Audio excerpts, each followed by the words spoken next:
À partir de mai 1516, la nouvelle organisation de l'atelier fonctionne à plein régime. Les rôles sont clairement répartis entre les apprentis, leur activité ne fait que croître, et les méthodes d'enseignement, par le biais des 2 premières fresques de la Stanza dell'Incendio di Borgo notamment, ont fait d'eux des artistes déjà identifiables et bien distincts, jusqu'à venir brouiller l'intervention de Raffaello lui-même. C'est le cas, par exemple, de Gianfrancesco Penni, entré très tôt dans l'entourage du maître, au moment où celui-ci exécutait l'école d'Athènes, qui est le plus souvent sollicité pour réaliser les tableaux de dévotion. Il y a celui que l'on considère comme le meilleur de tous, Giulio Romano, encore surnommé Pippi à l'époque, qui est aussi le plus proche collaborateur de Raffaello, au point de concevoir activement les compositions avec lui, et de diriger presque seul certains chantiers, comme les appartements de Bibbiena. Citons encore Giovanni da Udine, qui se chargeait de la peinture des éléments inanimés et des sujets animaliers, dont ceux de la Logetta, parmi lesquels nous pouvons trouver au sommet de la voûte un éléphant. Un éléphant, mon Dieu, oh mon Dieu. Un éléphant.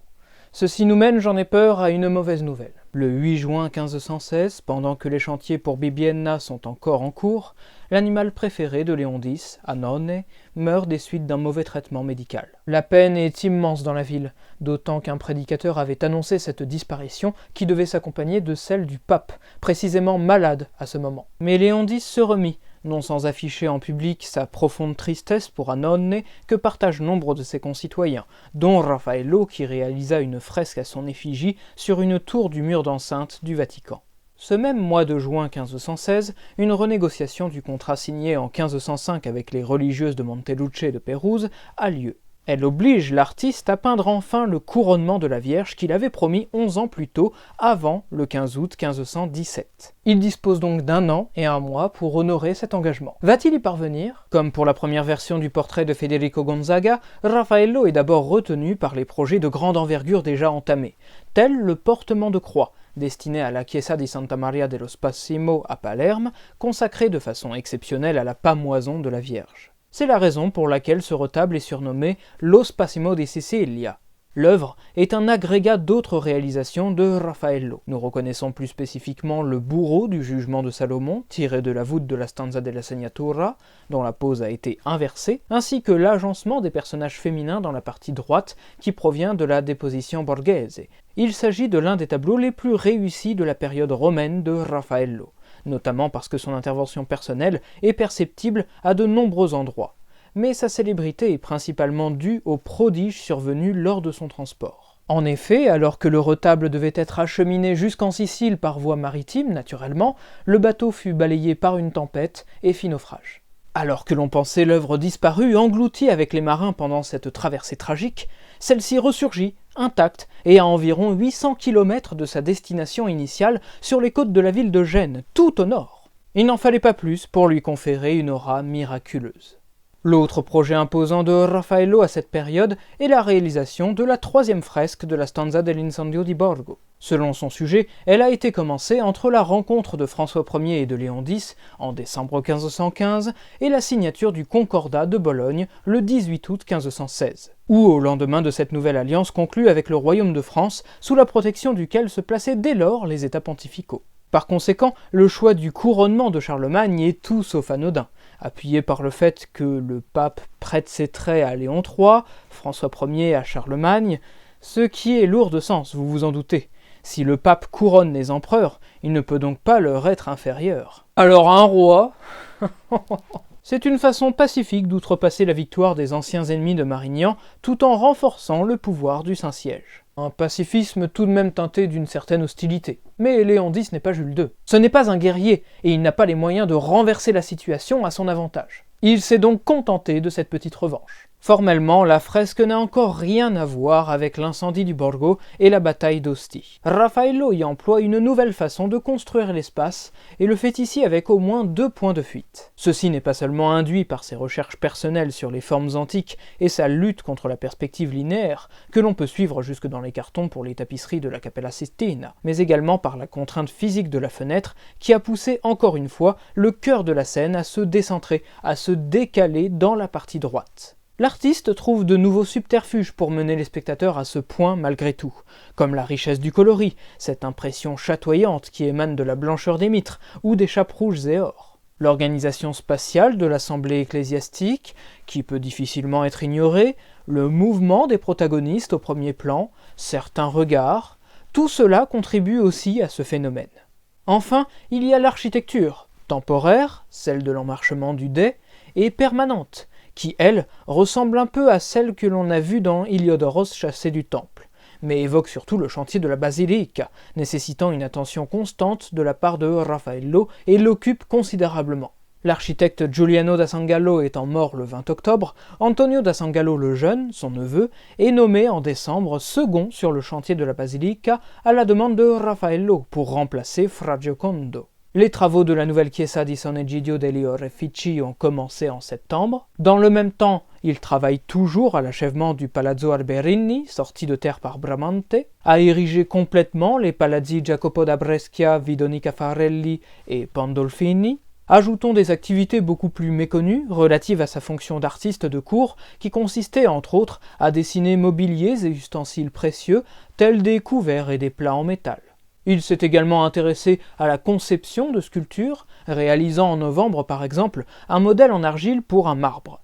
Et la correspondance entre Elisabetta Gonzaga et Isabelle d'Este de Juillet nous informe qu'il a établi au moins 2 figures qui ont été traduites en bronze. Ajoutez à cela ses charges de rédacteur des Brefs apostoliques, de conservateur en tant que préfet des marbres et des pierres, de proto-archéologue avec son ambition de dresser la carte de la Rome antique grâce aux monuments, d'artiste particulièrement prisé et terriblement cher, qui attire les commandes de mécènes extérieurs tels Agostino Chigi et Alphonse Ier d'Este, c'est dire à quel point Raffaello obéissait à des obligations extrêmement nombreuses et considérables. Sans compter naturellement les loisirs intellectuels qu'il s'accordait au sein de son cercle d'amis proches, qui d'ailleurs ne cessait de se réduire, avec notamment le décès de Tommaso Inghirami le 5 septembre 1516, jusqu'à ce que l'écrivain Pietro Aretino n'entre au service d'Agostino Chigi. En décembre 1516, vous l'aurez deviné, Raffaello est un artiste qui se porte au front de domaines multiples qui le surmènent un peu.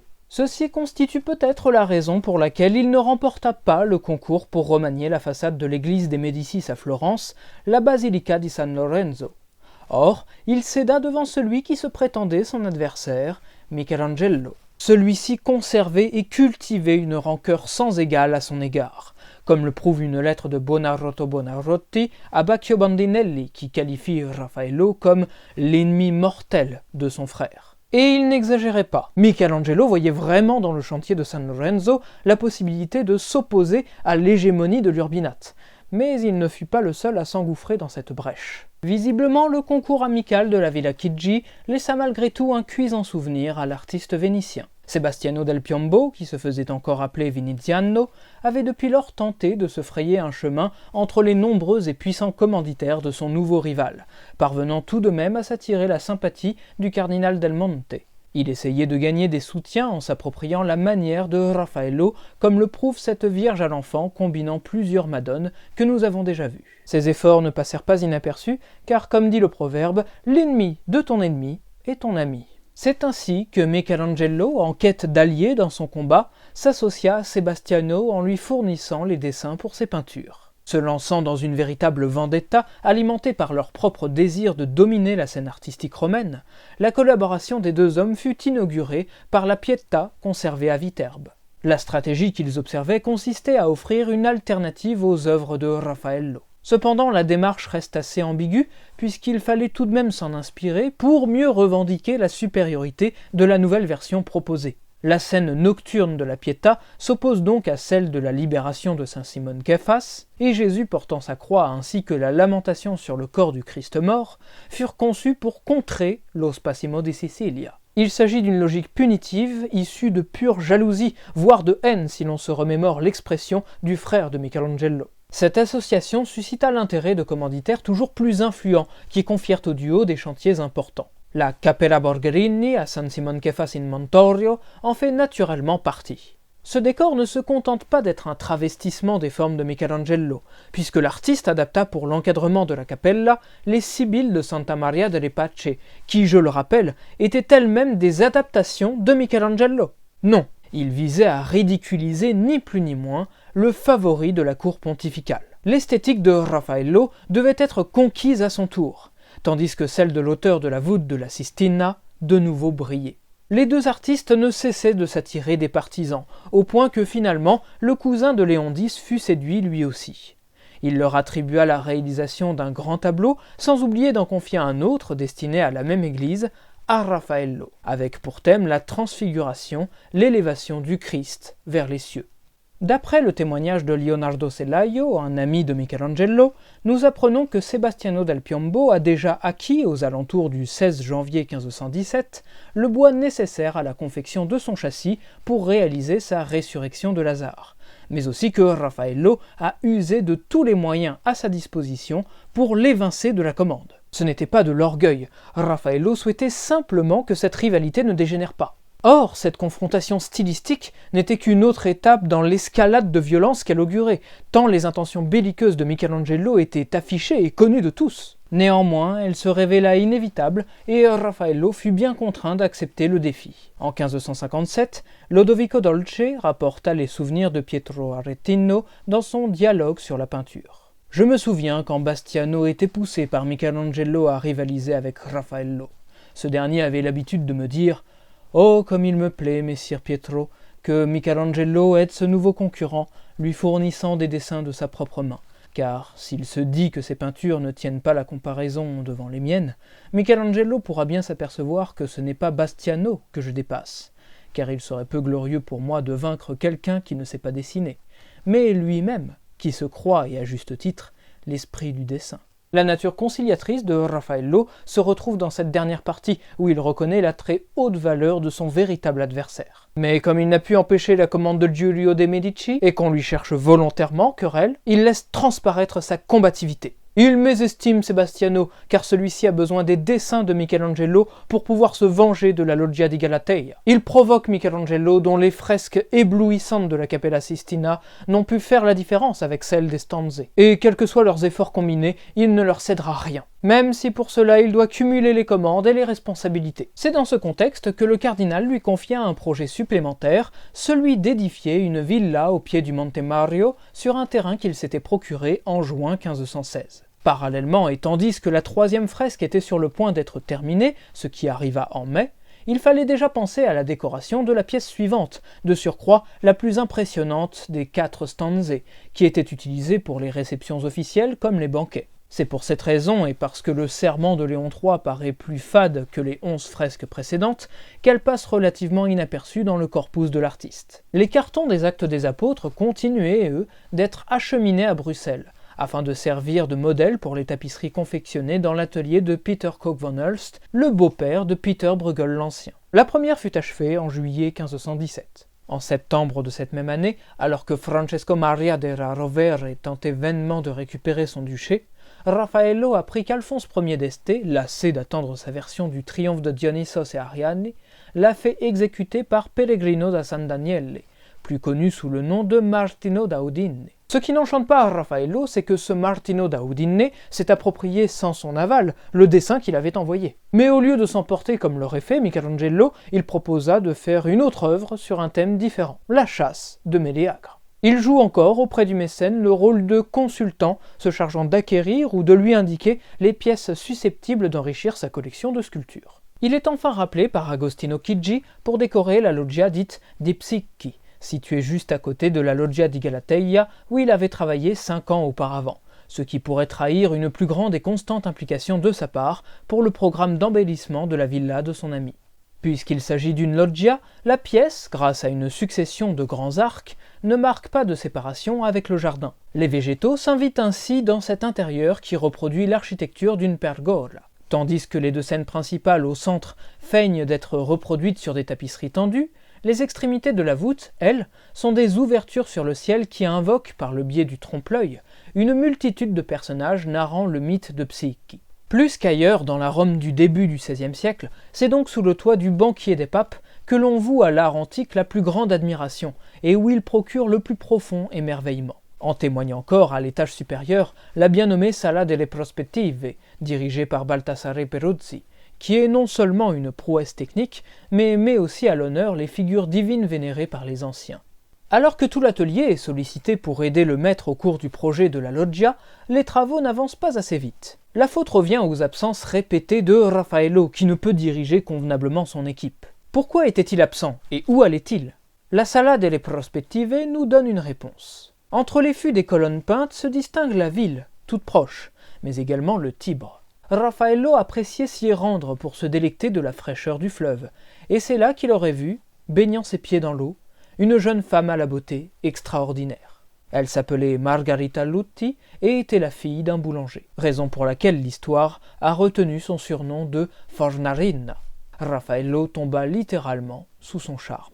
Cela peut paraître paradoxal, surtout si l'on se remémore la lettre qu'il adressait 3 ans plus tôt à son oncle, où il défendait sa situation de célibataire, prétextant que c'est grâce à cela qu'il a pu se consacrer pleinement à son art et gagner considérablement bien sa vie. Mais après tout, l'amour, le véritable amour, peut surprendre n'importe qui. Pouvons-nous prétendre connaître le déroulement des événements? La relation s'est-elle officialisée immédiatement, ou fallait-il que Raffaello la poursuive de ses assiduités avant que la belle ne succombe enfin? Toujours est-il que le couple se forma et fut bientôt inséparable. Raffaello esquiva progressivement ses responsabilités afin de se réfugier dans les bras de sa bien-aimée. Une situation qui n'arrangeait pas son mécène. Aussi, il permit à Margarita Lutti de séjourner à la Villa Chigi, pour que Raffaello puisse efficacement répartir son temps entre le lit et la loggia. Lorsque le patron est ton ami, il est tout de suite plus sympathique. Cette relation enflammée eut forcément des effets bénéfiques pour l'iconographie de la loggia, où les corps dénudés des carites côtoient des guirlandes peuplées de fruits à la signification à peine voilée.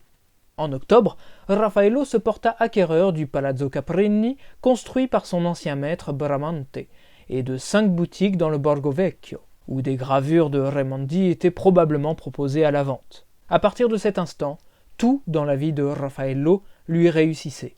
Il avait de l'argent, du pouvoir, il était adoré, vivait comme un prince, et venait de trouver son âme sœur.